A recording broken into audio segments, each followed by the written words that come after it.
अनीता के परिवार में उसके माता पिता और एक भाई थे जो सब एक साथ रहते थे। अनीता बहुत ही शांत और अच्छे विचारों वाली लड़की थी। उसके पड़ोस में एक लड़का रहता था, दीपक। दीपक भी बहुत ही अच्छा लड़का था। दीपक के माता पिता किराए के घर में रहते थे। अनीता को दीपक पसंद था और वो मन ही मन उससे बहुत प्यार करती थी। अनीता के माता पिता से भी उसके रिश्ते बहुत अच्छे थे और दोनों परिवारों में आना जाना लगा रहता था। दीपक के माता पिता भी अनीता को पसंद करते थे। एक दिन अनीता के पिता को पता चला कि दोनों एक दूसरे से प्यार करते हैं, तो उन्होंने सबकी सहमति से शादी पक्की कर दी। मन ही मन अनीता बहुत खुश थी।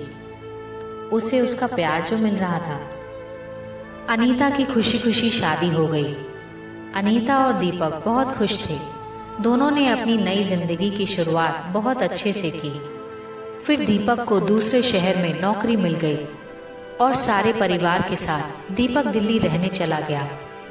सब कुछ ठीक चल रहा था।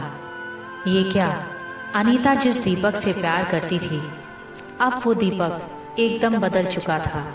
एक दिन दीपक अनीता के घर जाता है और अनीता को वहां छोड़कर चला जाता है। कुछ दिन बीत जाते हैं, लेकिन दीपक अनीता को लेने नहीं जाता है।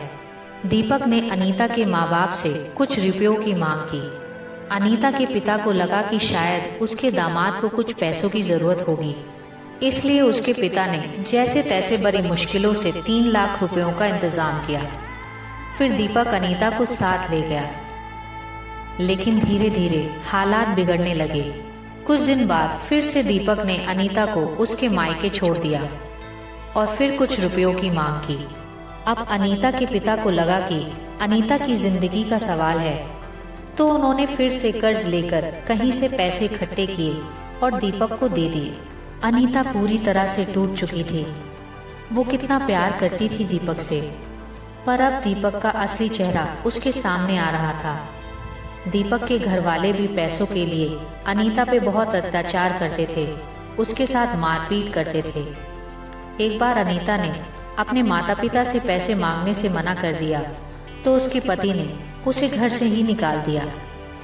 अनीता अपने माता पिता के घर चली गई और दीपक पे मुकदमा दर्ज कर दिया, लेकिन दीपक अनीता को लेने नहीं आया। अनीता अपने माता पिता पे बोझ बनना नहीं चाहती थी। उसने एक स्कूल में पढ़ाना शुरू किया। अब वो अपनी जिंदगी जी रही थी, लेकिन हर लड़की चाहती है कि वो अपने पति के साथ खुशी खुशी रहे। अनीता हर बार दीपक को फोन करती और गिड़गिड़ाती। उसने दीपक को माफ भी करने का फैसला ले लिया था, लेकिन दीपक नहीं माना। अनीता दीपक से अब भी प्यार करती थी।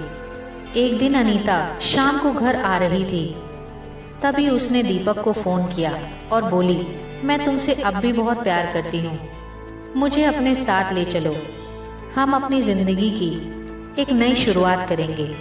लेकिन दीपक नहीं माना और अनीता को बुरा भला बोलने लगा। उस दिन अनीता को बहुत ठेस लगी। उसने कहा, मैं मर जाऊंगी, लेकिन फिर भी दीपक नहीं माना और अनीता अंदर से इतनी टूट गई थी कि अब उसके पास हिम्मत नहीं बची थी। वो जीना नहीं चाहती थी। उसे लगा वो अपने माता पिता पे बोझ बन रही है। उसे लगा वो अपने माता पिता पे बोझ बनकर नहीं जिएगी। इस जिंदगी से तो मर जाना बेहतर है। और अनीता ने खुदकुशी कर ली। इसमें अनीता की क्या गलती थी? और उसके माँ बाप जो कि अपने बच्चे के घर आने की राह देख रहे थे, लेकिन अब अनीता लौट कर नहीं आने वाली थी। हमें कभी भी अपने जीवन में हारना नहीं चाहिए। हमें जिंदगी से लड़ना चाहिए। कहते हैं ना, जिंदगी लड़कर ही जी जाती है। जो हार गया वो मर गया।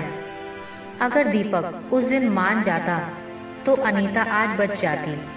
और हमारे देश में आज दहेज के लिए पता नहीं कितनी ऐसी अनीता मर रही हैं। हमें ऐसा नहीं करना चाहिए। आज आप किसी के साथ ऐसा करेंगे तो कल आपके साथ भी ऐसा ही होगा। हमें दहेज का विरोध करना चाहिए। ना जाने दुनिया में कितनी लड़कियां दहेज का शिकार हो जाती हैं। इसमें उस मासूम लड़की की क्या गलती थी? बस इतनी कि वो एक लड़की है। हमें अपने समाज में ऐसी धारणाओं का विरोध करना चाहिए।